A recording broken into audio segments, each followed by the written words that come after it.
Hello everybody, my name is Benjiro and let's talk video games. You might have seen the video where we unpacked the giant box from Japan. One of the items in the box was actually the FAMICOM Disk System and a bunch of games. Over the last couple of weeks we've accumulated a couple of more. Today we're going to talk about the history of the FAMICOM Disk System. I hope you guys will join me on this journey.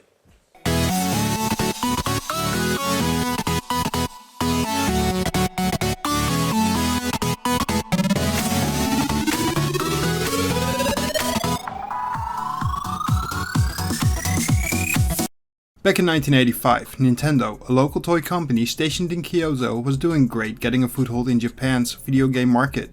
The Nintendo Family Computer, also known as the Famicom, already sold over 3 million units in about 18 months since its launch. This success put an enormous strain on the company's supply chain. They just couldn't keep up with the demand.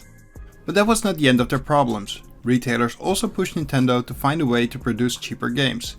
Due to the shortage of chips and semiconductors, the production costs skyrocketed. Wait, doesn't that sound familiar? This made the games expensive for retailers and consumers alike. Due to the demanding request, Nintendo started to look into ways to potentially lower the cost of games. They quickly turned their attention to the home computer to find a spark of inspiration, the floppy disks. They were starting to become a standardized medium when it came to storage. In addition, they were also extremely cheap to produce and are rewritable to boot. This would allow for a fairly easy and quick process for producing games. Nintendo, seeing a potential answer to its problems, started work on what would eventually become the FAMICOM Disk System. The add-on was being produced internally by Nintendo Research and Development too, and was led by Masayuki Uemura. This was the same team that previously designed the Famicom itself. The discs came with a few perks. The increased size of 112 kilobytes allowed for larger games, more audio channels and the ability to save your progress. After a long development cycle, longer than anticipated, the Famicom Disk System was finally released on the 21st of February 1986 at the retail price of 15,000 yen. Coinciding with the add-on release, Nintendo installed kiosks at local retailers. The plan was to install over 10,000 kiosk locations all across Japan. The gamers could buy blank discs and write them with new games for a fraction of the price a cartridge would cost. Another option would be to overwrite a disc you already owned and go home with a new game. Most stores even sold the manual and artwork for about 100 yen, which meant you could go home with a complete copy. Not only that, but these discs could be written on both sides. This meant that if you wanted smaller games, you could fit a second game on the B side of the same disc. The hardware consisted of the disk drive and the RAM adapter module. Power adapters were sold separately. The add-on could be powered by 6 batteries. To connect the add-on to the Famicom, you need to insert the RAM adapter and use the cable to run it from the adapter to the disk drive. With ours we got a T-splitter for the power adapter that works just fine. I'm just not sure if that was standardized, but I feel it should have been.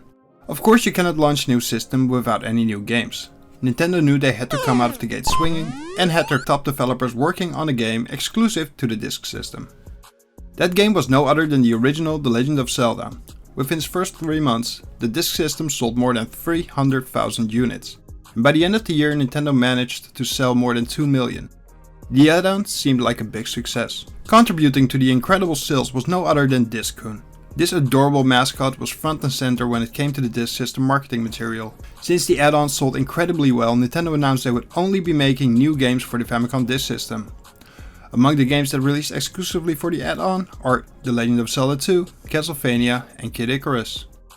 The games came in 2 different types. You had the yellow discs, these were the most common and unfortunately they were also the ones that break the fastest. The yellow version had no protective sliders and it left the magnetic disc more susceptible to dirt and fingerprints. Because of this they had the tendency to just stop working at some point. The other type of disc is a little more special. A couple of games came out on blue cards and they could be taken to a disc fax kiosk. When inputting the disc into the kiosk, they could upload their high score to Nintendo. The person with the highest score would win a golden card version of the game they just got the high score in. These golden cards are currently considered to be one of the holy grails for Famicom Disk System collectors. But why did it fail after only a few short years? For starters, there were some problems with the device and its media. The device itself broke down quite easily, the rubber drive belt that would spin the disc would snap. And then there was a worse issue, and one Nintendo couldn't really fix. The problem that PC games had with pirated copies, now was also a problem Nintendo had to face head on. They thought about this beforehand and had a copy protection measure in place. In every disc they hard pressed the word Nintendo. If the disc didn't contain the correct indents, it wouldn't work on the system. Unfortunately, this proved to be a wildly ineffective method, and bootleg and piracy ran rampant on the device. It got so bad that copy devices and pirated games were starting to get advertised in gaming magazines. By 1989, advancements made in technology made the cartridges much cheaper, bigger in size and easier to produce. By 1990, Nintendo discontinued the FAMICOM Disk System. The add-on had sold about 4.4 million units over its lifespan. There were plans to release the add-on in the West, but due to decreasing demands, Nintendo cancelled those plans before anything was set to stone. On the next episode, we're going to take a look at some of the games. Due to the rewritable nature of the media, we're actually not sure that what you see on the label here is actually what we got. So we're going to find that out in the next video. I hope you guys will join us for that. If you liked this video, don't forget to hit the thumbs up. And if you want to see more, don't forget to hit that subscribe button. Thanks for watching, and I hope to see you guys next time.